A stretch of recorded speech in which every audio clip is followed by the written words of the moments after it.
Assalamualaikum warahmatullahi wabarakatuh. Saya Agus Subroto dari jurusan Teknik Informatika dari Universitas Nasional. Saya di sini akan mengerjakan tugas 2 saya, mata kuliah Komunikasi Data dan Jaringan Komputer. Oke, kita langsung aja ke materinya ya. Saya di sini disuruh menjelaskan definisi jaringan nirkabel. Jaringan nirkabel dalam bahasa Inggris adalah wireless network. Adalah bidang disiplin yang berkaitan dengan komunikasi antar sistem komputer tanpa menggunakan kabel. Jaringan kabel ini sering dipakai untuk jaringan komputer baik pada yang jarak dekat atau beberapa meter memakai alat atau pemancar Bluetooth maupun pada jarak yang jauh lewat satelit. Jenis jaringan yang populer dalam kategori jaringan nirkabel ini merupakan jaringan kawasan lokal, nirkabel atau wireless LAN atau WLAN dan Wi-Fi. Di sini saya akan membahas Wi-Fi. Wi-Fi adalah nama lain yang diberikan untuk produk yang mengikuti spesifikasi 802.11. Sebagian besar pengguna komputer lebih mengenal istilah Wi-Fi card atau daftar dibanding dengan 802.11 card atau daftar. Wi-Fi merupakan merek dagang dan lebih populer dibandingkan kata IEEE 802.11. Mengenal teknologi nirkabel. Nirkabel wireless adalah teknologi yang menghubungkan dua piranti untuk bertukar data tanpa media kabel. Data diperlukan melalui media gelombang cahaya tertentu, seperti teknologi inframerah pada remote TV atau gelombang radio, seperti Bluetooth pada komputer dan ponsel dengan frekuensi tertentu. Jaringan nirkabel biasanya menghubungkan suatu sistem komputer dengan sistem yang lain dengan menggunakan beberapa macam media transmisi tanpa kabel, seperti gelombang radio, gelombang mikro maupun cahaya inframerah. Kelebihan umum. Yang pertama, menghemat atau penggunaan kabel yang biasanya cukup mengganggu secara estetika dan juga kerumitan instalasi untuk menghubungkan lebih dari dua piranti bersama. Jadi di sini kita nggak menggunakan kabel ya. Jadi menghemat penggunaan kabel gitu. Tidak terlalu banyak menggunakan kabel. Misalnya untuk menghubungkan satu komputer server dengan 100 komputer klien dibutuhkan minimal 100 buah kabel dengan panjang bervariasi sesuai jarak komputer klien dari server.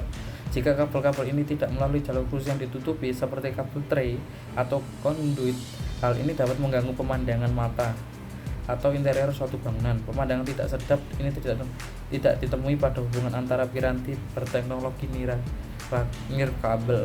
Ya kalau nirkabel jadi nggak usah pakai kabel gitu ya. Jadi kita lebih simpel gitu. Jadi nggak ganggu mata juga. Kelebihan rinci 1, mobility, yaitu sistem wireless LAN bisa menyediakan user dengan informasi akses yang real time di mana saja dalam suatu organisasi. Mobilitas semacam ini sangat mendukung produktivitas dan peningkatan kualitas pelayanan apabila dibandingkan dengan jaringan kabel. Yang kedua, installation speed and simplicity, yaitu instalasi sistem wireless LAN bisa cepat dan sangat mudah dan bisa mengeliminasi kebutuhan penarikan kabel yang melalui atap ataupun tembok. Yang ketiga, installation flexible. Teknologi wireless memungkinkan suatu jaringan untuk bisa mencapai tempat-tempat yang tidak dapat dicapai dengan jaringan kabel. Kelebihan nomor 4, reduced cost of ownership. Meskipun investasi awal yang dibutuhkan oleh wireless LAN untuk membeli perangkat hardware bisa lebih tinggi daripada biaya yang dibutuhkan oleh perangkat wireless LAN hardware, namun bisa diperhitungkan secara keseluruhan instalasi dan life cycle cost-nya, maka secara signifikan lebih murah dan bisa digunakan dalam lingkungan kerja yang dinamis yang sangat membutuhkan seringnya pergerakan dan perubahan yang sering. Maka keuntungan jangka panjang pada suatu wireless LAN akan jauh lebih besar bila dibandingkan dengan wireless LAN. Keuntungan yang kelima, scalability, yaitu sistem wireless LAN bisa dikonfigurasikan dalam berbagai macam topologi untuk memenuhi kebutuhan pengguna yang beragam. Konfigurasi dapat dengan mudah diubah mulai dari jaringan peer-to-peer yang sesuai untuk jumlah pengguna yang kecil sampai ke full infrastruktur network yang mampu melayani ribuan user dan memungkinkan roaming dalam area yang luas. Kekurangan nirkabel ya, delay yang besar atau koneksi tidak stabil. Yang kedua, biaya peralatan mahal. Kelemahan ini dapat dihilangkan dengan pengembangan dan produksi teknologi komponen elektronika sehingga dapat menekan biaya jaringan. Yang ketiga, adanya masalah propagasi radio seperti terhalang, terpantul, dan banyak sumber interferensi. Kapasitas jaringan menghadapi keterbatasan spektrum atau pita frekuensi tidak dapat diperlebar tetapi dapat dimanfaatkan dengan efisien. Yang kelima, keamanan atau kerahasiaan data kurang terjamin. Tipe-tipe jaringan nirkabel. 1. Wireless Wide Area Network atau singkatan dari WWANS, yaitu teknologi WWAN memungkinkan pengguna untuk membangun koneksi nirkabel melalui jaringan publik maupun privat. Koneksi ini dapat dibuat mencakup suatu daerah yang luas seperti kota atau negara melalui penggunaan seperti antena atau juga sistem satelit yang diselenggarakan oleh penyelenggara jasa telekomunikasi. Yang kedua, jaringan nirkabel yaitu Wireless Metropolitan Area Network atau disingkat dengan WMANS. Teknologi WMAN memungkinkan pengguna untuk membuat koneksi nirkabel antara beberapa lokasi di dalam suatu area metropolitan. Contohnya, antara gedung yang berbeda-beda dalam suatu kota atau pada kampus universitas, dan ini bisa dicapai tanpa biaya fiber optik atau kabel tembaga yang terkadang sangat mahal. Yang ketiga, Wireless Local Area Network atau WLANS. Teknologi WLAN memperbolehkan pengguna untuk membangun jaringan nirkabel dalam suatu area yang sifatnya lokal. Contohnya dalam lingkungan gedung, kantor, gedung kampus, atau para area publik seperti bandara atau kafe. WLAN dapat digunakan pada kantor sementara atau yang mana instalasi kabel permanen tidak diperbolehkan. Yang keempat, Wireless Personal Area Network atau WPANS. Teknologi WPAN memperbolehkan pengguna untuk membangun suatu jaringan kabel atau ADHOC bagi peranti sederhana seperti PDA, telepon seluler, atau laptop. Ini bisa digunakan dalam ruang operasi personal operating space atau pos. Sebuah pos adalah suatu ruang yang ada di sekitar orang dan bisa mencapai jarak sekitar 10 meter. Keamanan jaringan nirkabel ini. Jaringan WLAN menggunakan media komunikasi berupa gelombang elektromagnetik yang tidak dibatasi ruang, tetapi hanya dibatasi oleh daya pancar gelombang elektromagnetik tersebut. Dalam hal ini, klien mempunyai kebebasan dalam menangkap isyarat data di sembarang tempat yang dapat dijangkau gelombang tersebut. Yang kedua, tidak seperti pada jaringan kabel yang mana hanya klien yang dihubungkan dengan kabel yang dapat mengakses jaringan. Pada jaringan WLAN ini, klien dapat mengakses jaringan hanya dengan memasang kartu WLAN. Untuk menghindari akses jaringan WLAN terhadap klien yang tidak berhak pada jaringan WLAN, perlu keamanan tertentu. Jaringan WLAN memerlukan suatu teknik pengamanan dalam berkomunikasi. Metode keamanannya yang pertama yaitu Wired Equivalent Privacy, yaitu metode ini dimasukkan untuk menghentikan intersepsi isyarat gelombang elektromagnetik oleh user yang tidak berhak. Metode ini dilakukan dengan cara memberi semua klien dan akses point dengan kunci enkripsi dan dekripsi yang sama. WEP atau WEP didasarkan pada algoritma enkripsi RJ4 dari RSA Data System.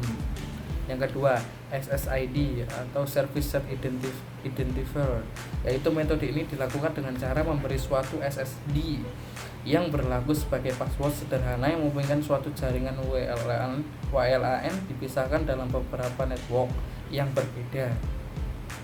Pengenalan ini program dalam access point sehingga semua klien yang akan mengakses jaringan ini harus dikonfigurasi menggunakan pengenal SSD yang sesuai. Yang ketiga, filter alamat MAC, yaitu Media Access Control. Metode ini digunakan untuk membatasi akses pada jaringan WLAN menggunakan daftar alamat MAC pada klien. Alamat MAC ini dimasukkan dalam access point dan demikian hingga klien yang punya alamat MAC yang terdaftar saja yang dapat mengakses jaringan WLAN. Cara kerja teknologi nirkabel atau wireless adalah menggunakan electromagnetic airwaves atau radio atau infrared untuk menukarkan informasi dari satu titik ke titik yang lain tanpa harus bergantung pada sambungan secara fisik. Gelombang radio bisa digunakan sebagai pembawa karena dapat dengan mudah mengirimkan daya ke penerima. Data ditransmisi dengan cara ditumpangkan pada gelombang pembawa sehingga bisa diekstrak pada ujung penerima. Data ini umumnya digunakan sebagai pemodulasi dari pembawa oleh sinyal informasi yang sedang ditransmisikan. Begitu data ini sudah dimodulasikan pada gelombang radio, pembawa sinyal radio akan menduduki lebih dari satu frekuensi. Hal ini terjadi karena frekuensi atau bitrate dari informasi yang modulasi ditambahkan pada sinyal carrier. Multiple radio carrier bisa ada dalam suatu ruang dalam waktu yang bersamaan tanpa terjadi interferensi satu sama lain jika gelombang radio yang ditransmisikan berbeda frekuensi.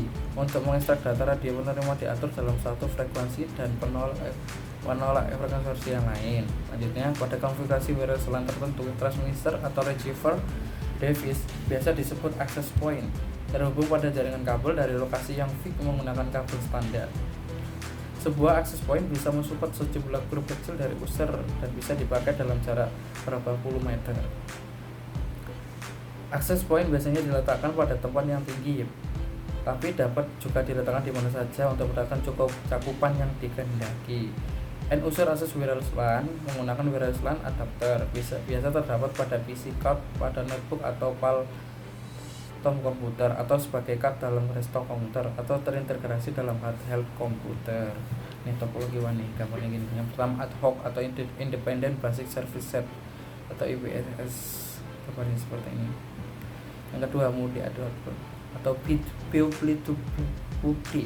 Mode ADHS memungkinkan hubungan antara komputer pada jaringan WLAN tanpa melalui suatu access point. Tidak seperti pada jaringan kabel yang mana jaringan point to point hanya berlaku antara dua komputer. Jaringan point to point pada jaringan WLAN dapat dilakukan oleh 3 komputer secara bersamaan. Semua komputer dapat berhubungan secara langsung dan menggunakan sumber daya yang ada secara bersama-sama. Bisa seperti ini gambarnya ya. Komputer yang bisa menyambung secara bersama-sama. Mode infrastruktur. Untuk menghubungkan banyak komputer, jaringan WLAN harus dijalankan menggunakan mode infrastruktur. Untuk menyusun jaringan WLAN yang bekerja pada mode infrastruktur, diperlukan peralatan tambahan berupa wireless access point atau WAP, atau disebut secara singkat dengan access point. Access point berlaku seperti hub atau switch pada jaringan kabel, sehingga access point akan menjadi pusat dari jaringan WLAN. Istilah populer channel seperti jalur-jalur pemisah pada jalan tersebut. Peralatan 802.11a bekerja pada frekuensi 5,15 sampai 5,875 GHz, sedangkan peralatan 802.11b dan 802.11g bekerja pada frekuensi 2,4 sampai 2,497 GHz. Jadi 802.11a menggunakan pita frekuensi lebih besar dibandingkan 802.11b atau 802.11g. Semakin lebar pita frekuensi, semakin banyak channel yang tersedia. MIMO atau multiple input multiple output merupakan teknologi Wi-Fi terbaru. MIMO dibuat berdasarkan spesifikasi PRI 802.11n. Kata PRI menyatakan Present version of 802.11n. MIMO menawarkan peningkatan throughput, keunggulan reliabilitas, dan peningkatan jumlah klien yang terkoneksi.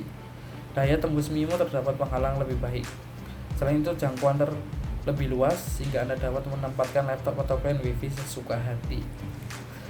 Yang ketiga, SSD Service Set Identifier merupakan identifikasi atau nama untuk jaringan wireless. Setiap peralatan Wi-Fi harus menggunakan SSID tertentu. Peralatan Wi-Fi dianggap satu jaringan jika menggunakan SSID yang sama. Jadi kalau menggunakan SSID yang sama, dia masih satu jaringan. Selanjutnya adalah MAC address. Media Access Control Address adalah sebuah alamat jaringan yang diimplementasikan pada lapisan data link dalam 7 lapisan model OSI yang mempresentasikan sebuah node tertentu dalam jaringan. Contohnya, MAC address adalah 00 strip E0 strip A0 strip 00 strip 6708. Ini kayak suatu kode MAC address. Nah, istilah selanjutnya adalah WEP, Web Cert Key atau Web Wired Equipment Privacy adalah suatu metode pengamanan jaringan nirkabel, disebut juga dengan Cert Key Authentication. Cert Key Authentication adalah metode autentikasi yang membutuhkan penggunaan web. Enkripsi web merupakan kunci yang dimasukkan oleh administrator ke klien maupun akses point. Kunci ini harus cocok dari yang diberikan akses point ke klien dengan yang dimasukkan klien untuk autentikasi menuju akses point. Selanjutnya adalah WPA. Wi-Fi Protected Access adalah suatu sistem yang juga dapat diterapkan untuk pengamanan jaringan nirkabel. Ini bisa jadi mode keamanan juga ya. Metode pengamanan dengan WPA ini diciptakan untuk melengkapi dari sistem yang sebelumnya yaitu WEP.